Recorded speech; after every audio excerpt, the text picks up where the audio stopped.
So today I want to start my speech with a question. The question is, how much of you know the meaning of wealthy? Rich. Rich. Anyone? Yes, they are correct.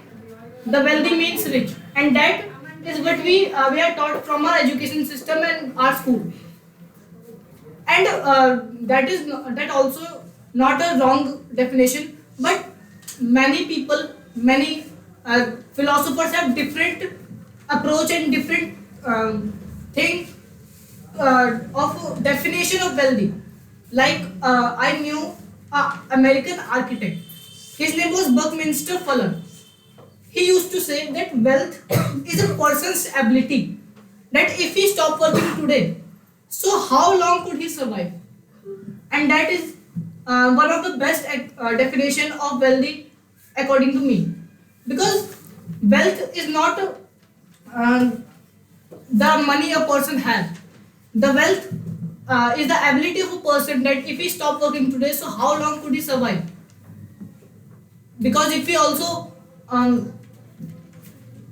take our English dictionary or the Oxford dictionary, so it is said that wealth is equal to assets, and that terms that I am telling now, that come in the financial literacy. But I don't think today is financial literacy or financial education is common towards our teenagers or our Indian students, and we can see this with the example that only 3 to 17% of Indian households invest in our market, in our stock market, in any financial market, which is a very low number in compared to the biggest countries like America and China. And it is not meant that America and China like countries are way far and way developed in the field of investing and the financial education. They are also their teenagers, the generation Z that we used to say in social media, the generation Z is no almost zero financial education. So why are the teenagers losing up their financial education? Like if we used to think our grandfathers as grandparents, so they also used to think about savings. And now if we give 10 rupees or not 10 rupees, 1000 to 2000 rupees to a teenager, what he or she will do? She will do party or something else. So that is our today's topic, my today's topic, the significance of financial education towards teenagers. Why teenagers are not financially educated, why they are not financially literate, why their future is not financially secure, and there are major flaws in our system. One of the flaws in our education system, and that is common thing. If we want to blame someone for our teenagers to that they don't have financial education, so I think the first thing is our education system. The one of the earliest education system in the world was formed in America, and the major investor in the formation of education system in America was John D. Rockefeller, who was the richest American of all time. And he used to say that I don't. There is a quote of John D. Rockefeller. He said once that I don't want nation of thinkers. I want nation of workers. And he was the major investor in our education system.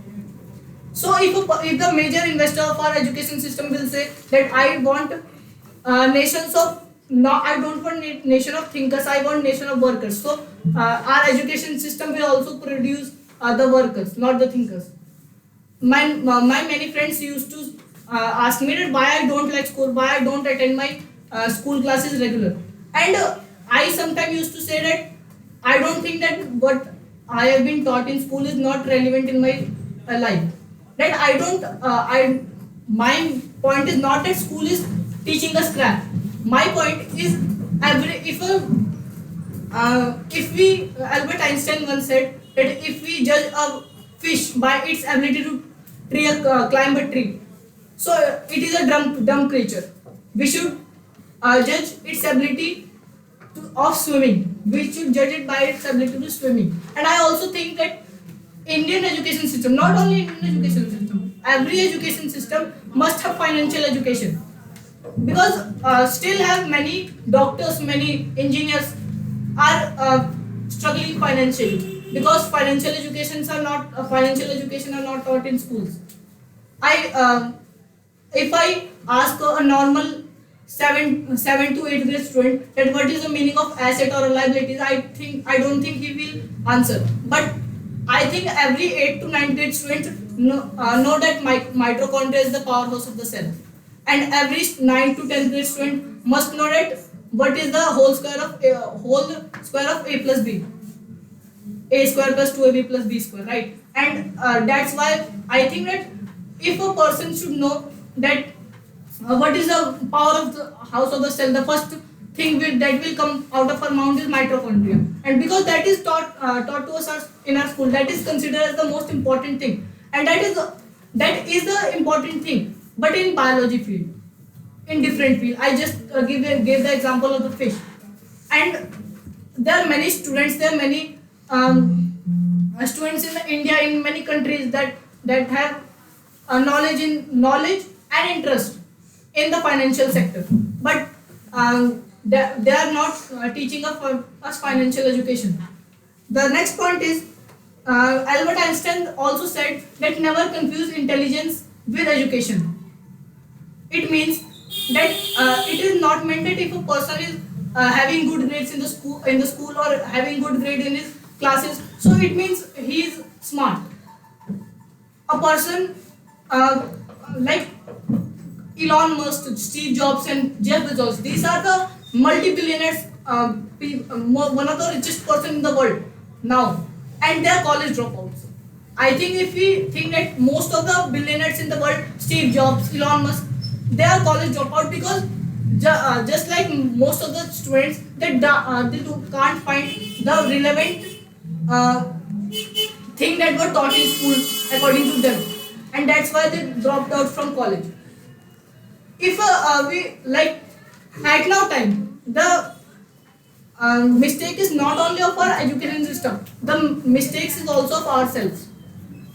When we talk about our parents or our grandparents, so it is they don't have access to internet, they don't have access to Google, YouTube, like social media platforms, but we have. They don't have Instagram, they don't have YouTube to learn something, but we have. But we are not using them. At now time, we just can't blame the education system from our financial illiteracy. If I ask a person who was John D. Rockefeller, who was like, just if I ask a normal teenager that when the budget of India come every annually, so I think most of the students can't give the answer. But if I ask them a latest video of an influencer, so I think they will know. They have the platform, but they're using them in the wrong way. That's why in the future they have paycheck phobia. Paycheck phobia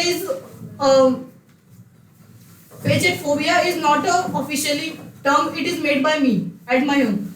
Paycheck, we all understand paycheck, the check that is given to us as a salary, right? So on that, have you ever seen your parents or any other person to always be in worry that when my paycheck will come?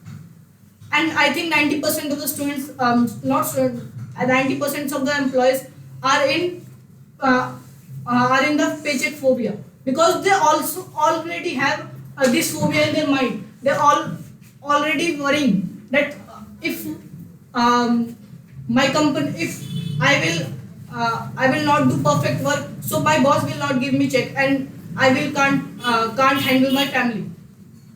They don't like, at now time the people are working for money, but they don't know how to make money work for them.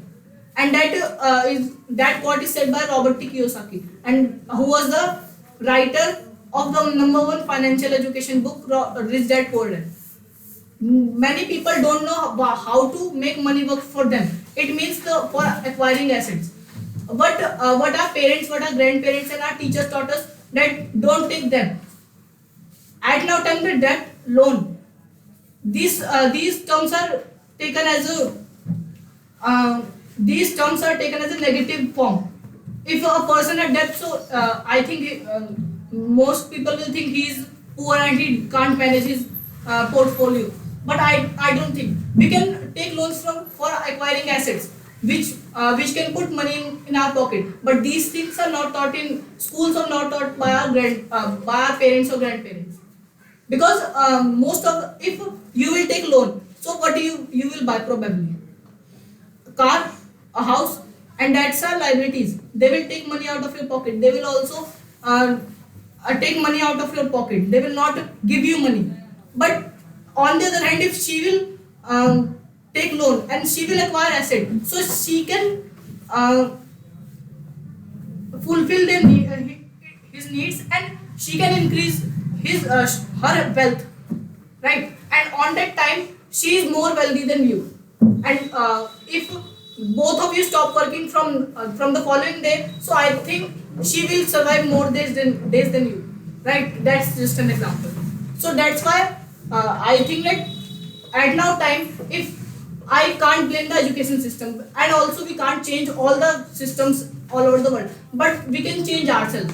We can change our literacy, our mode of literacy. If we have social media, if we have internet, so we can access them and teach ourselves financial literacy. So we will not develop a paycheck phobia in our mind, and we will retire financially secure. Thank you, everyone.